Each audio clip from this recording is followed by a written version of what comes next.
श्री गुरुभ्यो नमः। हरि ओम। ओम श्री कृष्ण परमात्मने नमः। ओम अथ द्वादशोऽध्यायः भक्तियोगः। अर्जुन उवाच एवं सततयुक्ताये भक्तास्त्वां पर्युपासते यच्चाप्यक्षरमव्यक्तं तेषां के योगवित्तमाः। श्रीभगवानुवाच मय्यावेश्य मनो ये मां नित्ययुक्ता उपासते श्रद्धया परयोपेताः ते मे युक्ततमा मताः।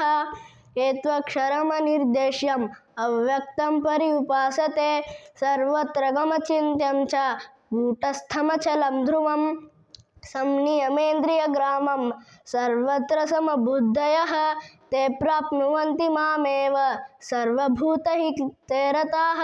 क्लेशोऽधिकतरस्तेषाम् अव्यक्तासक्तचेतसाम् अव्यक्ता हि गतिर्दुःखं देहवद्भिरवाप्यते। ये तु सर्वाणि कर्माणि मयि सन्न्यस्य मत्पराः अनन्येनैव योगेन मां ध्यायन्त उपासते तेषामहं समुद्धर्ता मृत्युसंसारसागरात् भवामि न चिरात् पार्थ।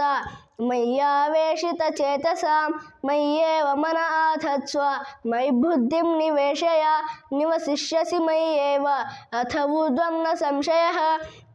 अथ चित्तं समाधातुं न शक्नोषि मयि स्थिरम् अभ्यासयोगेन ततः मामिच्छाप्तुं धनञ्जय अभ्यासेऽप्यसमर्थोऽसि मत्कर्म परमो भव मदर्थमपि कर्माणि कुर्वन् सिद्धिमवाप्स्यसि।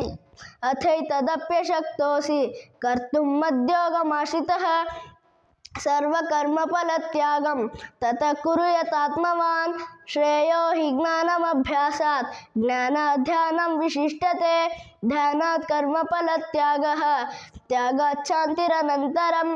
अद्वेष्ट सर्वभूतानां मैत्रः करुण एव च निर्ममो निरहङ्कारः समदुःखः सुखक्षमी तन्तुष्टः सततं योगी यतात्मा दृढनिश्चयः।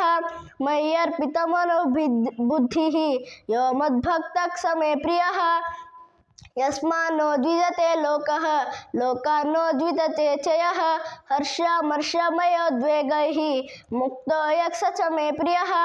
अनपेक्षः शुचिर्दक्षः उदासीनो गतव्यतः सर्वारम्भपरित्यागी यो मद्भक्तः स मे प्रियः।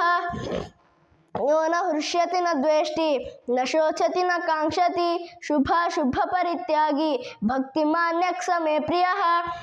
समक्षत्रो च मित्रे च तथा मानापमानयोः शीतोष्णसुखदुःखेषु समक्सङ्गविवर्जितः तुल्यनिन्दास्तुतिर्मौनी सन्तुष्टो येन केनचित् अनिकेतः स्थिरमतिः भक्तिमान्यः स मे प्रियः। ये तु धर्म्यामृतमिदं यथोक्तं पर्युपासते श्रद्धदाना मत्परमाः भक्तास्थेतीव मे प्रियान्।